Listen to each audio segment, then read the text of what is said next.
Merhaba arkadaşlar, kanalıma hoş geldiniz. Bugün sizlerle bu çok kolay suplaları yapıyoruz. Sizlere sonbahar dekorasyonuyla sunum yapmak istedim. Umarım beğenmişsinizdir.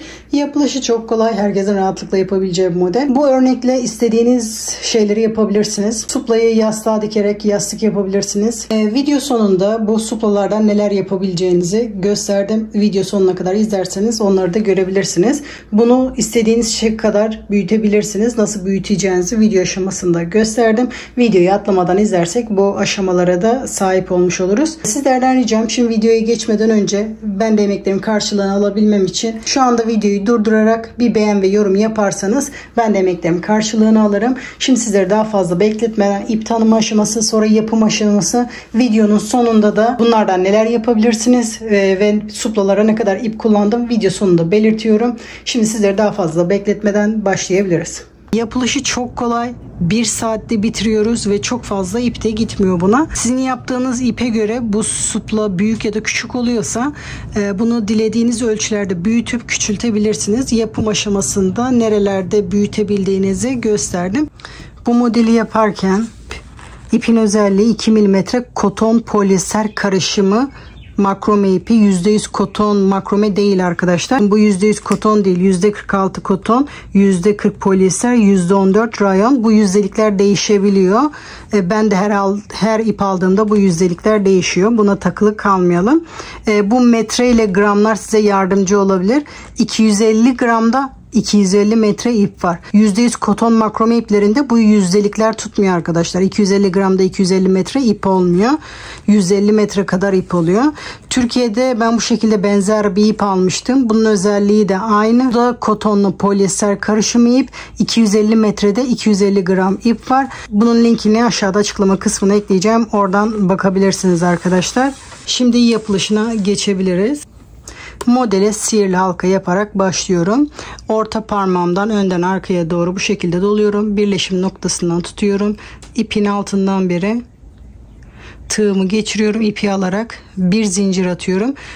Bu şekilde halkamı oluşturuyorum. Bu benim ilk zincirim. İlk trabzan için 3 zincir çekiyorum toplamda. Bu benim ilk trabzanım. Toplamda 4 trabzan yapıyorum. Bu 1 2 3 ve 4. Arada 3 zincir. Tekrar aynı boşluk içerisinde 4 trabzan yapıyorum. 1 2 3 ve 4. Arada 3 zincir çekiyorum. Bu şekilde 4 tane trabzandan 2 sefer daha yaparak toplamda 4 tane yapıyorum. Toplamda 4 tane dörtlü trabzan yaptım. Şimdi halkamı iyice sıkıyorum. Şimdi bu köşeyi yaparken hem sırayı bitirmem gerekiyor hem de ortadan başlamam gerekiyor. Bir zincir çekiyorum. Tığıma doluyorum. Burada 3. zincirin tepesine batarak bir çakma trabzanı yapıyorum. Bu şekilde üçünü birlikte yapıyorum. Bu şekilde hem ortadan başlamış oluyorum hem de yeni sıraya başlamış oluyorum. 3 zincir. Bu benim ilk trabzan için. Tekrar aynı boşlukta bir trabzan daha yapıyorum. Bu köşenin yarısı oluyor. Sıradaki trabzanın, yani bu ilk zincir çektiğimiz trabzanın tepesine batarak bir trabzan yapıyorum. Bu şekilde diğerlerinin de tepesine birer tane batarak trabzan yapmaya devam ediyorum. Yanındakine battım. Yanındaki trabzanın tepesinde. Yanındaki trabzanın tepesinde. Bu şekilde bütün trabzanların tepesine birer tane batıyoruz. Şimdi köşe yapıyoruz aynı buradaki gibi. Tek tarafta 2 trabzan, 1 2 arada 3 zincir. Tekrar aynı boşlukta 2 trabzan daha yapıyorum. Köşenin diğer tarafını yapıyoruz. Şimdi sırasıyla trabzanların tepesine birer tane trabzan yaparak köşeye kadar yapıyorum. Sıradaki trabzan, 3. trabzan ve 4. trabzan. Köşede aynı buradaki gibi köşe işlemini yapıyoruz. 2 trabzan bu tarafta, 3 zincir, 2 trabzan da bu tarafta yapıyoruz. Bu şekilde trabzanların tepesine yapmaya devam ederek sıra sonuna kadar yapalım. Sıra sonuna kadar geldim. Şimdi trabzanların yanında köşenin diğer tarafını yapıyoruz boşlukta. Başlarken tek tarafını yapmıştık. Biterken de bu şekilde 2 trabzan yaparak diğer tarafı yapıyoruz. Bir zincir, tığıma dolayarak 3. zincire batıyorum. Bu şekilde çakma trabzan yaparak sıramı birleştiriyorum. Sıra başlangıcı aynı şekilde 3 zincir, aynı boşlukta bir trabzan daha. Bu ilk trabzan yani zincirin tepesine batıyorum. Sırasıyla bütün trabzanların tepesine birer tane trabzan yaparak sıra sonuna kadar yapıyoruz.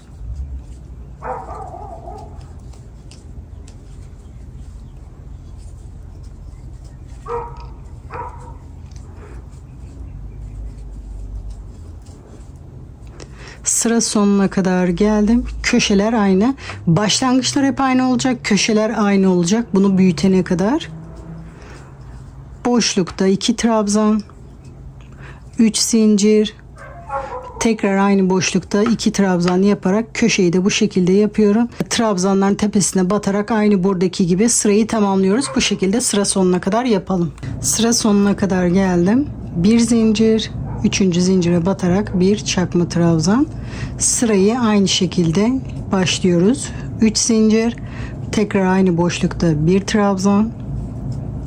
Sırasıyla bütün trabzanların tepesine batarak bu şekilde trabzan yapıyoruz.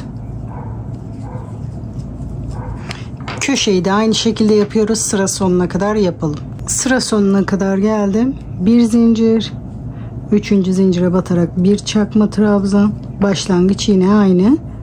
Bunu büyütmek istediğimiz büyüklüğe kadar bu sıralar başlangıçları hep aynı olacak. Sonra sırasıyla bütün trabzanların tepesine birer tane trabzan yapıyorum.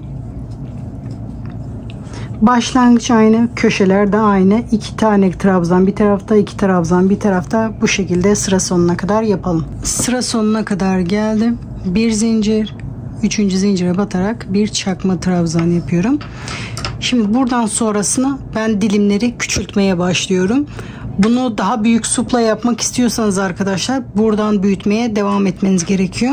Burada aynı diğer sıralarda yaptığımız gibi sıralarınızı istediğiniz kadar büyütebilirsiniz. Benim yaptığım ölçülerde bu kadar sıra yapmak benim için yeterli. Bunu büyük kare örtü yapmak istiyorsanız buradan diliminizi büyütebilirsiniz. Daha önce bu baklava dilimi yaptığımız örtüdeki gibi bunu ortadan buradan büyütüyoruz arkadaşlar. Bunu istediğiniz kadar büyütebilirsiniz. Bu büyütmek istediğiniz büyüklüğe kadar büyütüp ondan sonra şu anda yapacağım sıraya başlayabilirsiniz.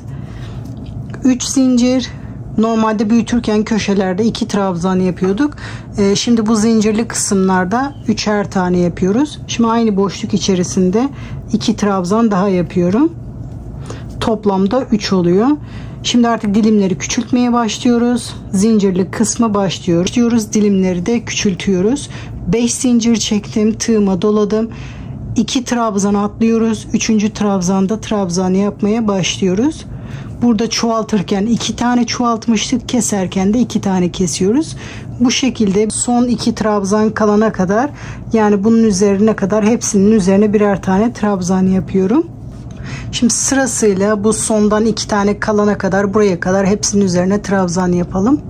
Şimdi dediğim yere kadar geldim. Burada da bunun gibi zincir yapmaya başlıyorum. 5 zincir.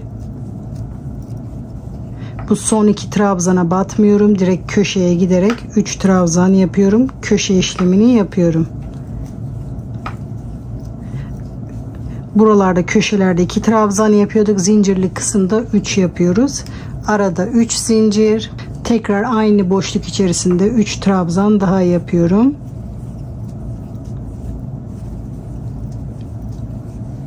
Beş zincir. Buradan 2 trabzan atlıyorum. 3. de trabzan yapmaya başlıyorum. Sırasıyla son 2 tane trabzan kalacak şekilde de oraya kadar üzerlerine birer tane trabzan yapıyoruz. Burayı da kesiyoruz. Aynı buradaki gibi bu şekilde sıra sonuna kadar yapalım.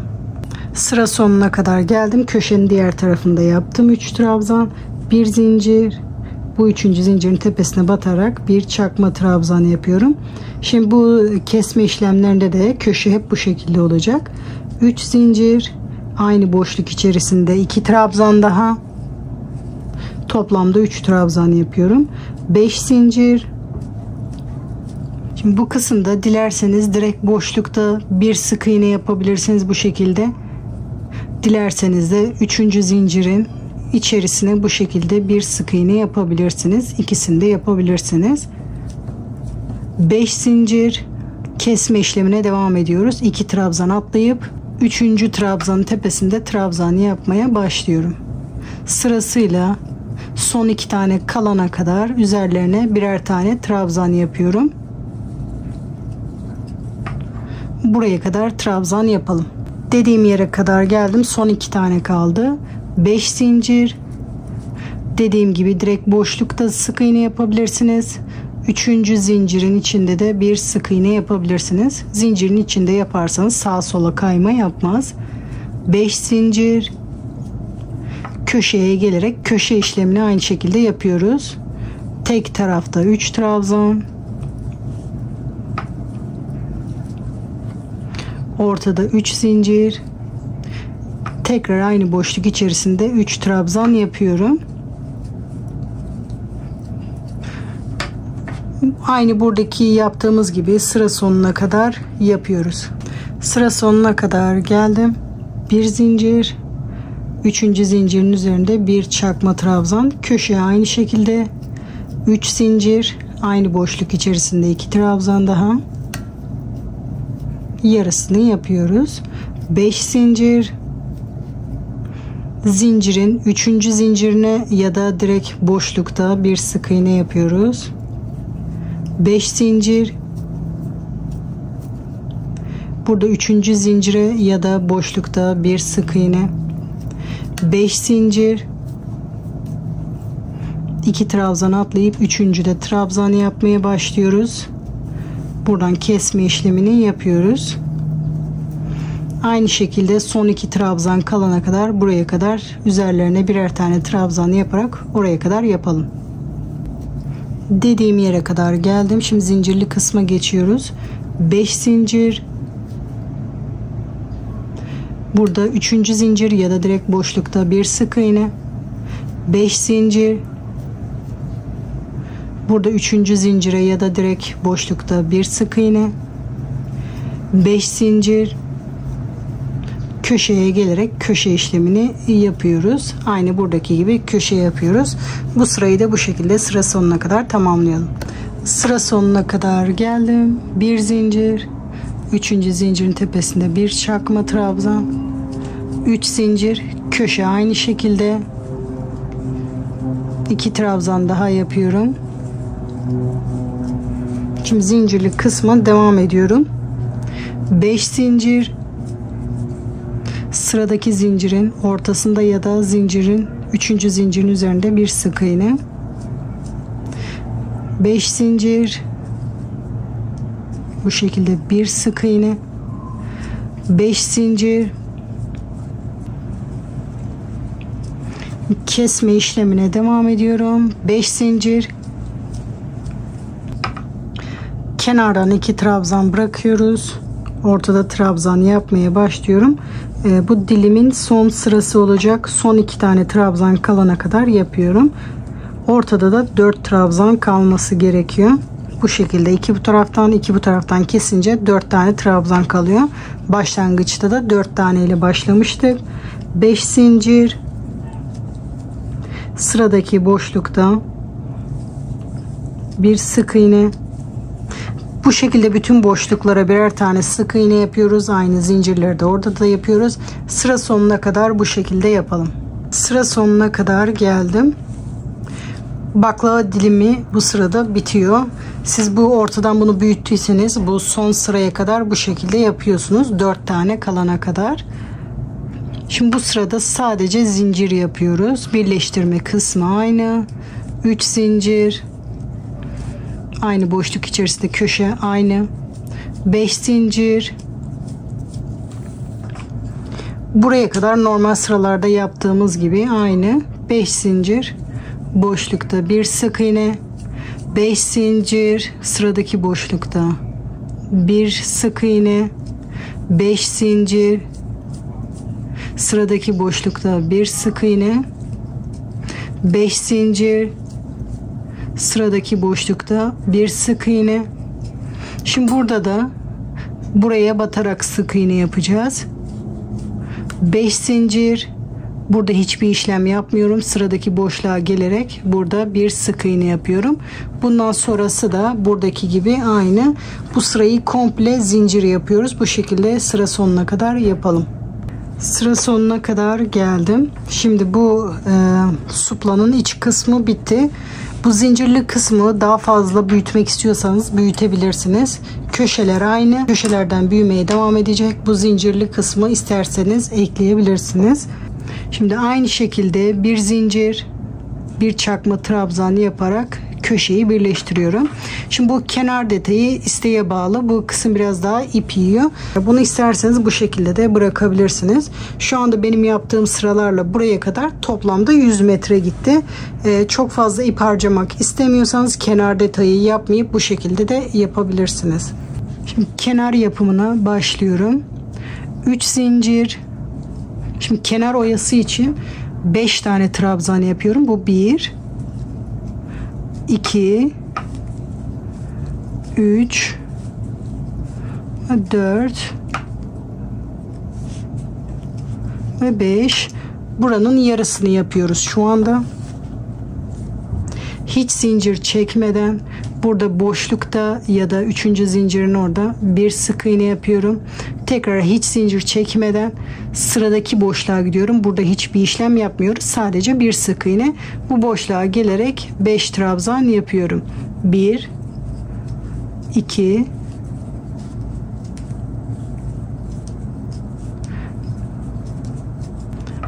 3 zincir.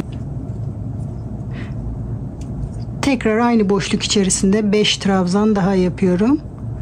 1, 2, 3, 4 ve 5. Hiç zincir çekmeden sıradaki boşlukta ortada direkt sık iğne yapabilirsiniz ya da 3. zincirin içinde bir sık iğne yapabilirsiniz. Hiç zincir çekmeden sıradaki boşluğa 5 trabzan yapıyoruz. Bu şekilde yaprağın tek tarafını yapıyoruz.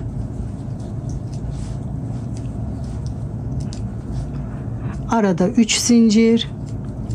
Tekrar aynı boşlukta 5 trabzan daha yapıyoruz. 2, 3, 4, 5. Sıradaki boşlukta bir sık iğne yapıyoruz. Şimdi sırasıyla bu köşeye kadar yapalım.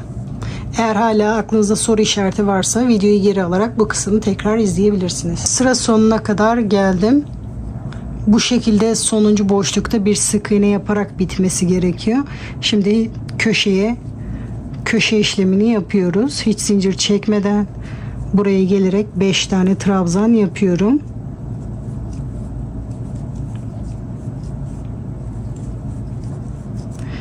Ortada 3 zincir. Şimdi diğer tarafa dönüyoruz. Tekrar aynı boşluk içerisinde 5 trabzan yapıyorum. Köşeleri de bu şekilde yapıyoruz. Önceden 3 trabzan yapıyorduk. Şimdi 5 trabzan yapıyoruz. Kenar detayı için hiç zincir çekmeden sıradaki boşluğa gelerek normal sırada yaptığımız bir sık iğne yaparak burada kenar işlemine başlıyoruz. Normal buradaki yaptığımız gibi sıra sonuna kadar yapalım. Şimdi sıra sonuna kadar geldim. Son boşlukta bir sık iğne yaptım. Şimdi köşenin diğer tarafını yapıyorum. Şimdi aynı köşe içerisinde 5 trabzan yapıyorum.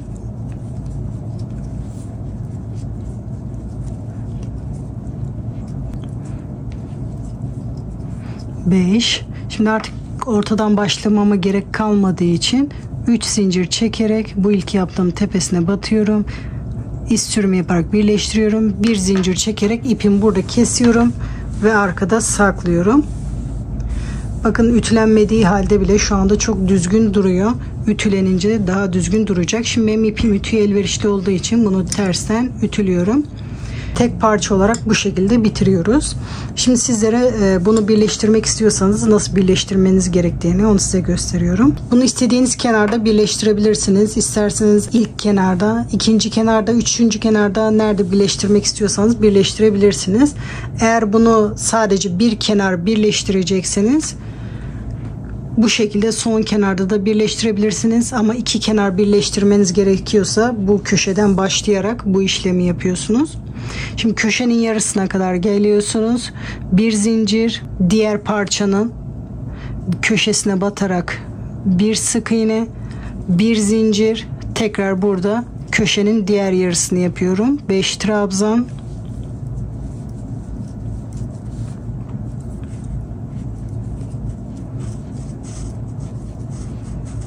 Sıradaki boşluğa batarak bir sık iğne, sıradaki boşluğa gelerek normal yaprak işleminin yarısını yapıyoruz. 5 trabzan, aynı köşede yaptığım gibi bir zincir.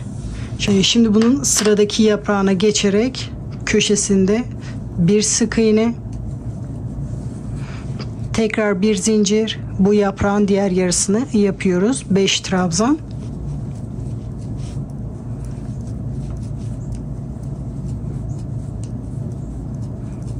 Sıradaki boşluğa gelerek bir sık iğne yapıyoruz. Yaprak yapılış şekli aynı, kenar oyası, sadece birleştirmesini, bu ortasını yaparken birleştirmeleri yapıyoruz.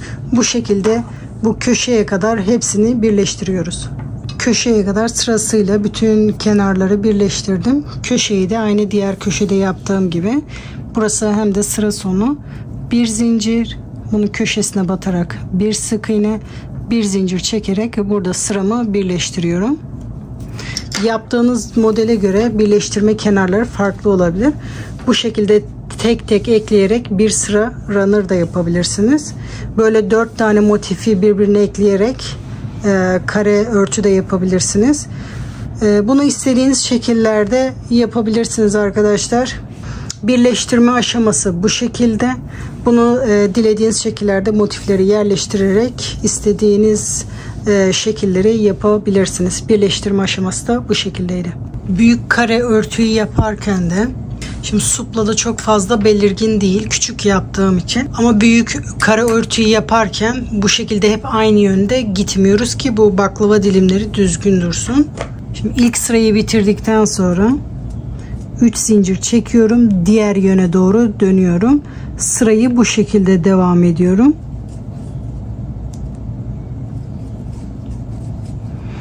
Sayılar aynı suplada yaptığımız gibi ama bu şekilde tersine dönerek yapıyoruz. Bunun sıra sonuna kadar tamamlıyorum. Sıramı tamamladım. Tekrar 3 zincir çekerek diğer yöne doğru dönüyorum. Bunu bütün sıralarda bu şekilde yapıyoruz.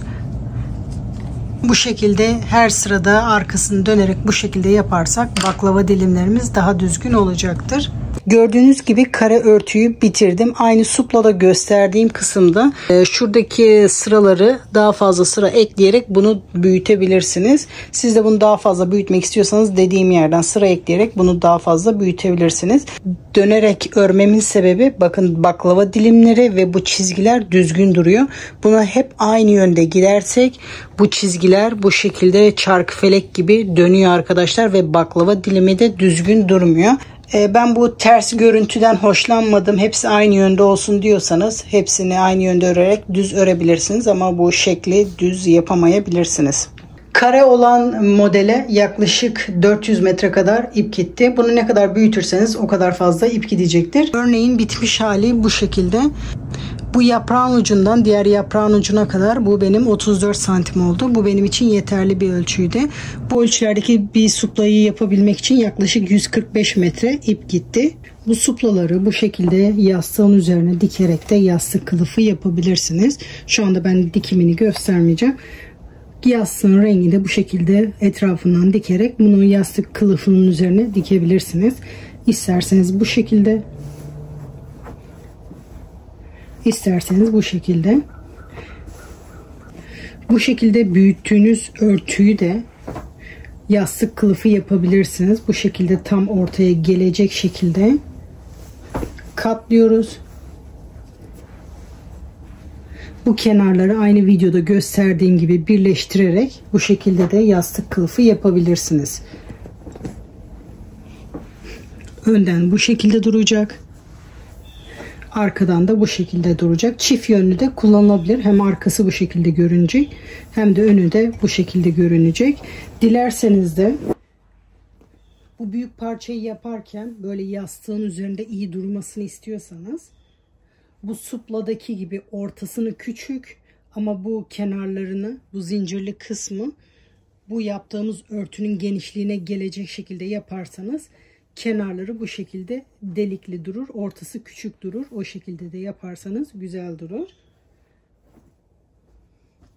Dilerseniz de bu 4 tane motifi birleştirerek de yastık kılıfı yapabilirsiniz. 4 motif birleştirilerek bu büyük motif kadar olacak. Aynı onu yerleştirdiğim gibi yerleştirebilirsiniz. Şu şekilde 4 motifi birleştirin. Şöyle yastığın üzerinde göstereyim.